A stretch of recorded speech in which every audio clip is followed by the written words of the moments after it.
بسم اللہ الرحمن الرحیم۔ انار ایک قدیم ترین پھل ہے۔ یہ 3 طرح کا ہوتا ہے: میٹھا، کھٹا اور کھٹا میٹھا۔ تینوں کی تاثیر مختلف ہے۔ شیریں انار جو ہوتا ہے وہ گرم ہوتا ہے۔ ترش انار جو ہوتا ہے یہ ٹھنڈا ہوتا ہے، اور جو کھٹا میٹھا انار ہوتا ہے یہ تاثیر کے اعتبار سے متوسط ہوتا ہے۔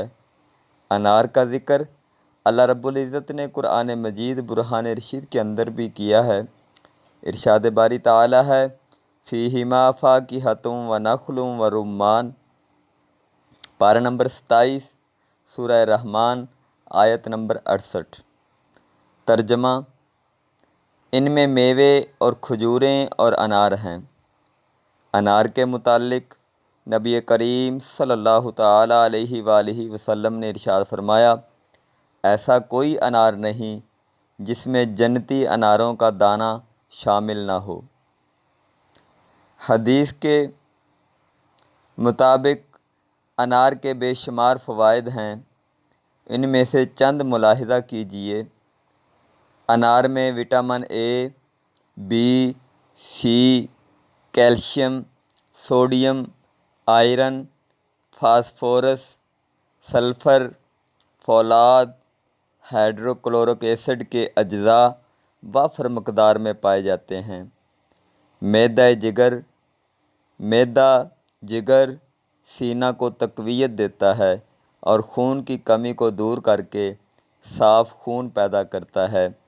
انار بلڈ پریشر، ٹائفائڈ، یرقان، تلی کے امراض، بھوک میں کمی، بواسیر اور ہڈیوں کے درد کے لیے مفید ادویاتی اور قدرتی غذا ہے۔ انار کا استعمال ذیابیطس کے مریضوں کے لیے فائدہ مند ہے۔ دل و دماغ کو فروخت تازگی فراہم کرتا ہے۔ چہرے کی رنگت میں نکھار پیدا کرتا ہے۔ قوت بصارت کو تیز کرتا ہے۔ نزلہ، کھانسی، دمہ میں بھی فائدہ مند ہے۔ نیز پھیپھڑوں سے بلغم نکال کر انہیں طاقت دیتا ہے۔ انار پیشاب آور ہوتا ہے، لہذا پیشاب اور مثانے کی بیماریوں میں اس کا استعمال کارآمد ہے۔ مختلف امراض کے بعد ہونے والی کمزوری کو دور کرتا ہے۔ دانتوں اور مسوڑھوں کو مضبوط کرتا ہے۔ امید کرتا ہوں میری یہ ویڈیو آپ دوستوں کو پسند آئی ہوگی۔ جو احباب میرے چینل پر نیو ہے ان کے آگے گزارش ہے کہ میرے چینل کو سبسکرائب کریں اور دوست احباب تک شیئر کریں، اور ساتھ بیل آئیکن بٹن پریس کیجیے۔ دعاؤں میں یاد رکھیے۔ اللہ حافظ۔